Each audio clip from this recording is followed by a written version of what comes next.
இந்த காலை வேளையில நம்ம இயேசு கிறிஸ்து நாமத்தில் உங்களை வாழ்த்துக்கிறேன். நம்ம ஜெபித்து இந்த நேரத்துல ஆண்டுடைய வசனத்தை தியானிக்கலாம். நம்மள தகப்பனே ஆண்டவரே, இந்த நாளிலும் ஆண்டவரே நல்ல நித்திரையை கொடுத்தீர் எங்களுக்கு. காலையில ஆண்டவரே எழுபத்தக்கதா கிருபை செய்ததற்காக நன்றி. இந்த நாளில் ஆண்டவரே உடைய பிள்ளைகளின் வாழ்க்கையை நாங்கள் தியானிக்கும் போது ஆண்டவரே, உடைய வசனத்தை தியானிக்கும் போது நீங்க கூட இருங்க. உங்க பிரசனத்தால் எங்க நிற்கும் ஆண்டவரே. எங்க வாழ்க்கையிலே நாங்கள் ஆண்டவரே உன்னுடைய பிள்ளையாக எப்படி ஜீவிக்க வேண்டும் என்று ஒரு சில வார்த்தையிலிருந்து நீங்க கற்றுக் கொடுங்க. இந்த நேரத்தை ஆசீர்வதித்துக் கொடுங்க. இயேசு கிறிஸ்து நாமத்தில் கேட்கிறேன்னு சொல்லிட்டாங்க. ஸோ இந்த காலை நேரத்துல நம்ம நம்ம இந்தியால இருந்த ஒரு நபரை பத்தி நம்ம இன்னைக்கு பார்க்க போறோம். அவரோட பேர் பாத்தீங்கன்னா நீலகண்ட கோரே சாஸ்திரி அப்படின்னு சொல்லுவாங்க. அவர் 1825 வருஷத்தும் பிறந்தார். 1825 அவர் பிறந்தது. அவருடைய ஒரு பிராமின் குடும்பத்துல படக்கிறார். சிட்பவன் பிராமின் அந்த ஒரு ஃபேமிலியில பறக்கிறார். நீலகண்டன் கோரே அவர் பாத்தீங்கன்னா ஒரு சமஸ்கிருதத்துல ஒரு தேர்வு பெற்ற ஒரு மனிதனா இருந்தார். சமஸ்கிருதம் மாத்திரம் இல்லாம வேதாந்தான்னு சொல்லுவாங்க. அந்த வேதாஸ் இருக்கு இல்லையா, உபனிஷத்து, ரிக்வேதா, அப்புறம் பகவத்கீதா, இந்த வேதாஸ்ல ரொம்ப பேர் பட்டவர். அதுல ரொம்ப ஒரு கரைச்சி குடிச்ச ஒரு மனிதனா இருந்தார். வாரணாசி, பனாரஸ்ல அவர் படிச்சது.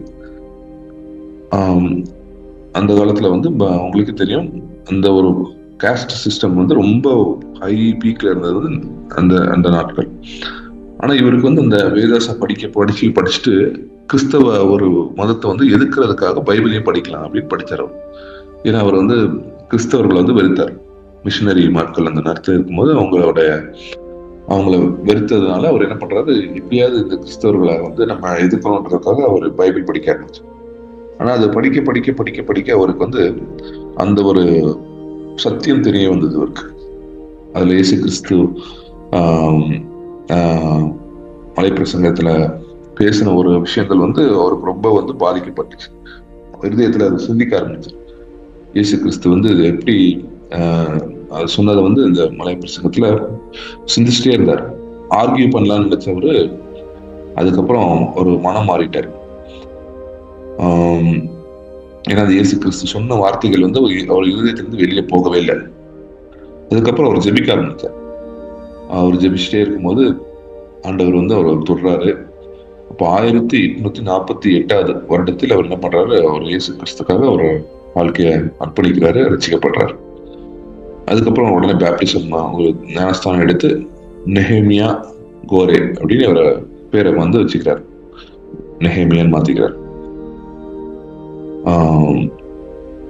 அந்த நேரத்துல பாத்தீங்கன்னா அவருக்கு அது ஒரு இந்த மனம் திரும்பினால என்ன ஆச்சு, அவருக்கு குடும்பத்துல இருந்து ஒதுக்கிட்டாங்க. அவருடைய இந்த சொசைட்டில இருந்த ஒரு சமுதாயத்துல இருந்த ஒரு ஸ்டேட்டஸ் அவருக்கு போயிடுச்சு. அப்புறம் குடும்பத்துல இருந்த நண்பர்கள் அவங்க ஒதுக்கி வச்சுட்டாங்க. ஆனாலும் இவர் மனதுல ஒரு ஆழமான ஒரு நிம்மதியும் சந்தோஷமும் காணப்பட்டுச்சு. அதனால அவங்களுடைய மக்களுக்கு எப்படியாவது நான் சுவிசேஷத்தை சொல்லணும்னு அவர் என்ன பண்ணாரு, ரொம்ப ஆர்வத்தோட இருந்தார். அவர் ஒரு அந்த காலத்துல என்ன பண்ணாரு, உடனே போயிட்டு ஒரு அநேக தேவ பிள்ளைகள் எழுதின புஸ்தகம், அப்புறம் கமெண்ட்ரிஸ், அவனுடைய வார்த்தையை எல்லாம் என்ன பண்ணாரு, ஸ்டடி பண்ண ஸ்டார்ட் பண்ணார். அப்போலஜெஸ்டிக்ஸ்ன்னு சொல்லுவார். அவங்க என்ன பண்ணாங்க, அவனுடைய வார்த்தையை அந்த நம்பிக்கை உடைய அடித்தளத்தின் காரணத்தை விளக்கும் பிள்ளைகளாக இருந்தாங்க. அவங்க அப்போலஜெஸ்டிக்ஸ். அவங்க என்ன பண்ணாங்க, ஒரு டிபேட் மாதிரி பண்ணாங்க. அவனுடைய வசனத்தை அநேகருக்கு அதை எதுக்கு உண்மை, ஏசானுடைய வார்த்தை தான் உண்மைன்றதை அவங்க விலக்கி சொல்லுவாங்க.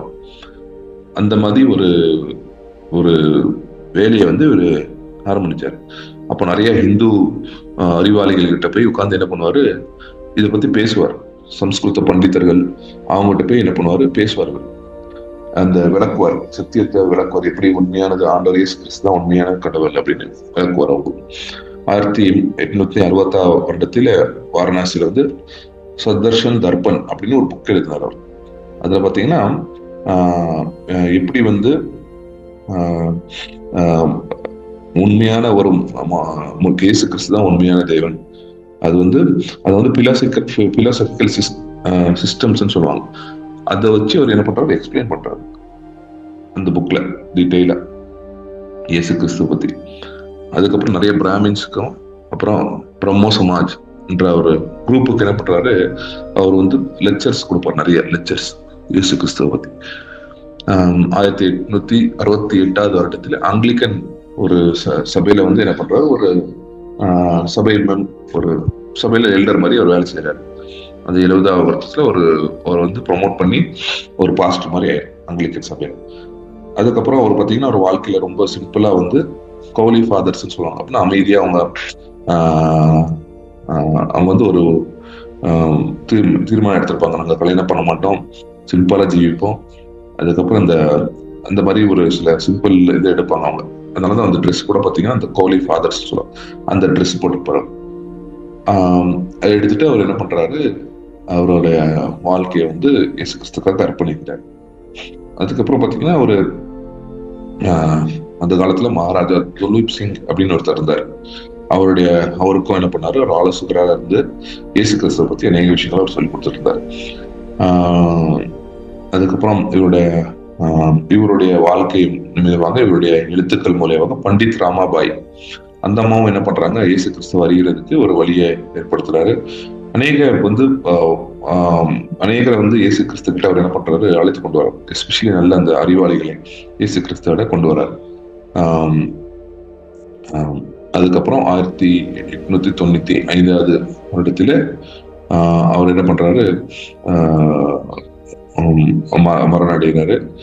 ஆனா அவர் மரணத்துக்கு முன்னாடி பாத்தீங்கன்னா இன்னும் கொஞ்சம் ஒரு சில புக்ஸை கூட அவர் எழுதியிருந்தார், பேர் ஞாபகம் இல்லை. ஆனா ஒரு இயேசு கிறிஸ்துக்கு ஒரு விசுவாசியா இருந்தா எப்படி வந்து நம்மளுடைய விசுவாசத்தை அநேகருக்கு நம்ம சொல்லிக் கொடுக்கணும்ன்றத வந்து ஒரு இம்பார்ட்டன்டான ஒரு விஷயமா அவர் வச்சிருந்தார். அவர் வாழ்க்கையில வந்து பாத்தீங்கன்னா அநேக விஷயங்கள் சொல்லியிருந்தாரு. ஆனா வந்து ஒரு விஷயம் வந்து பாத்தீங்கன்னா, ஒரு கிறிஸ்தவனா நீங்க இருந்தீங்கன்னா அது சாப்பிடுறது குடிக்கிறது பத்தி இல்ல, முக்கியமானது வந்து என்னன்னா இயேசு கிறிஸ்து ஆவியினாலும் நம்ம தாழ்மையினாலும் என்ன பண்றது, ஆராதிக்கிறது தான் ரொம்ப முக்கியமானதுன்னு அவர் சொன்னார். அதே மாதிரி அநேக ஒரு சில விஷயங்களை அவர் சொல்லியிருக்கிறாரு. பட் நம்ம அதை பார்க்கறதுக்கு இன்னைக்கு நேரம் இல்லை. ஆனா அவர் வாழ்க்கையில இருந்து நம்ம என்னத்தை கற்றுக்கொள்ள முடியும். அவருக்கு வந்து ஒரு பிடித்த வசனம் வந்து பாத்தீங்கன்னா, நானே வழியும் சத்தியமும் ஜீவனுமா இருக்கிறேன், என்னை எண்ணி பிதாக்கிட்ட யாரும் வர முடியாது அப்படின்ற வசனம் வந்து ரொம்ப பிடித்த ஒரு வசனம்னே அவரு அடிக்கடி அதை பண்ணுவாரு, சொல்வார். ஏன்னா இந்த உலகத்துல அநேக மதங்கள் உண்டு, அநேக கடவுள்கள் உண்டு. ஆனாலும் இயேசு கிறிஸ்து தான் உண்மையான வழின்றத வந்து நம்ம எல்லாருமே தேடி அதை வந்து கண்டுபிடிக்கணும், அந்த சத்தியத்தை கண்டுபிடிக்கணும்ன்றது வந்து ஒரு அப்போ அவர் என்ன பண்ணுவார், நிறைய பேருக்கு சொல்லுவார். ஒரு வாழ்க்கை வந்து 3 விஷயங்கள் நம்ம பாக்குறோம். ஒரு சத்தியத்தை வந்து அவர் வந்து ஒரு தேடுற மனிதனா இருந்தார். அந்த சத்தியத்திற்கு ஒரு ஆழமாக சத்தியத்தை புரிந்து கொண்டு ஒரு உண்மையான ஆண்டவரை ஒரு தெரிஞ்சுக்கணும் அப்படின்றதுக்காக ஒரு ரொம்ப உறுதியா இருந்தவர் அவர். அவர் வாழ்க்கையில வந்து அப்படி இருந்ததுனால அவர் எப்ப மலப்பிரசங்கத்தை வந்து தியானம் பண்ண ஆரம்பிச்சாலும் இயேசு கிறிஸ்து அவரோட வாழ்க்கையை தொட்டார். ஸோ அதே மாதிரி நம்ம வாழ்க்கையிலயும் என்ன பண்ணணும், நம்ம ஏனோ தானே பைபிள் படிக்காம, ஏனோ தானே ஆண்டு வார்த்தை தியானிக்காம உண்மையாக ஒரு சத்தியத்தை தேடுற பிள்ளைகளா ரொம்ப நம்ம சத்தியத்தை தேடும் போது சத்தியம் நம்மளை விடுதலையாக்கும் பைபிள் பண்ணும். நம்ம வாழ்க்கையில வந்து ஒரு விடுதலை உள்ள வாழ்க்கை, ஒரு பரிசுத்தமான வாழ்க்கை, இயேசு கிறிஸ்துக்கு பிரியமான ஒரு வாழ்க்கையை நம்ம வாழத்தக்கதாக கேட்டுச்சு. அப்போ வந்து இயேசு கிறிஸ்தவனும் வந்து அவரோட வேலையில என்ன பண்ணுவோம், நம்மளை உபயோகப்படுத்திக்குவார். அதனால நம்ம எப்படி வந்து நம்ம அந்த நெஹேமியா கோரே அவங்க வந்து தேடினாங்களோ இயேசு கிறிஸ்துவ, அவருடைய சத்தியத்தை எப்படி வந்து அவங்க விரும்பி அதை நேசித்தார்களோ அதே மாதிரி நம்மளும் சத்தியத்தை நேசிக்கிறதுக்கு நம்ம வாழ்க்கையில கற்றுக்கொள்ள வேண்டும். அப்போ ஆண்டவர் வந்து அநேக வெளிச்சங்களை நம்மளுக்கு, ஒரு விளக்கங்களை நம்மளுக்கு கொடுப்பார். அடுத்ததாக பாத்தீங்கன்னா இவர் வாழ்க்கையில வந்து என்ன பண்ணாரு, ஒரு அந்த சுவிசேஷத்தை வந்து எப்படி வந்து அவங்க ஜனங்களுக்கு ஏற்ற மாதிரி சொல்லணும்ன்றதுக்காக அநேக முயற்சிகள் எடுத்தார். சரி, அவரே வந்து ஒரு அறிவாளியா இருந்ததுனால அநேக அறிவாளிகளுக்கு, சம்ஸ்கிருத பண்டிதர்களுக்கு, அவங்க ஜனங்களுக்கு எப்படி அதை சொல்ல வேண்டும் என்று கற்றுக்கொண்டார். ஸோ அதே மாதிரி நம்ம கூட இருக்கிற ஜனங்களுக்கு நம்ம எப்படி நம்ம வந்து சுவிசேஷத்தை சொல்லணும் அப்படின்றத நம்ம என்ன பண்ணணும், அதை வந்து ஞானத்தை கேட்கணும்.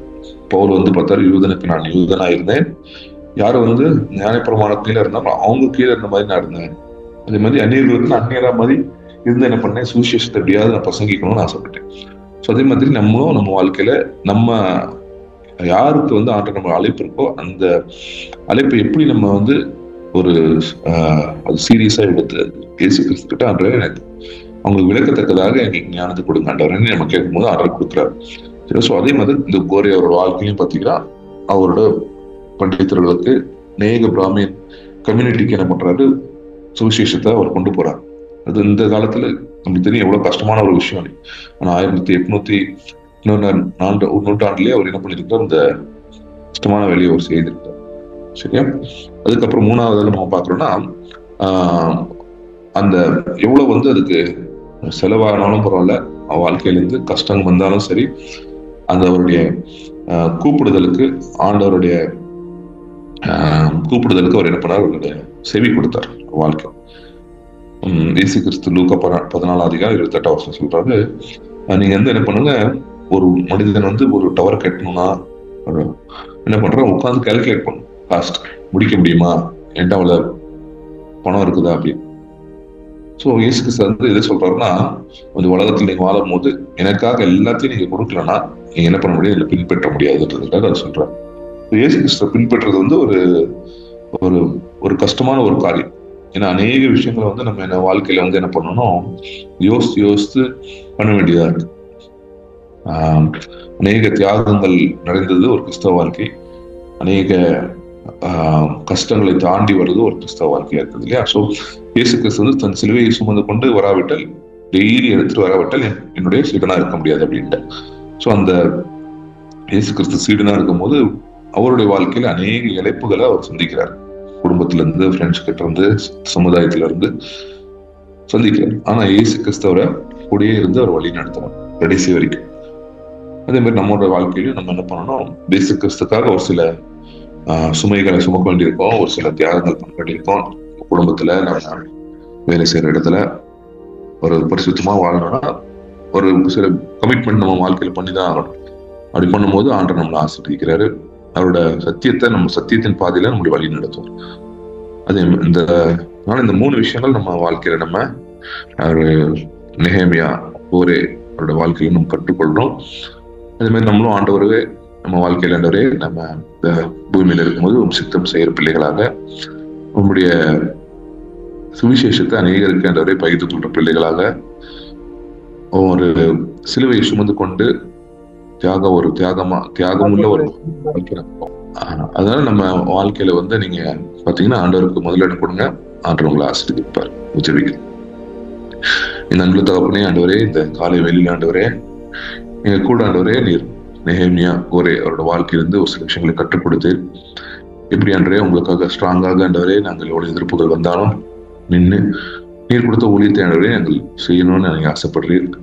சிலுவையை சுமந்து கொண்டு ஆண்டவரே தியாகத்தோட அன்பிலே நாங்கள் நிலைத்திருக்கத்தக்கதாக ஒரு நீர் எங்களுக்கு கிருபையாளர்களும் இந்த மீட்டிங்ல இருக்க ஒருத்தருக்கு ஆண்டவரே அந்த ஒரு தாகத்தை கொடுங்க. அவங்க வாழ்க்கையிலையும் சத்தியத்தை ஆண்டவரை தேடத்தக்கதாக, அந்த சத்தியத்துக்காக ஆண்டவரே அவங்க அன்று ஒரு காத்திருந்து அது பெற்றுக்கொள்ளத்தக்கதாக கிருபை செய்யுங்க.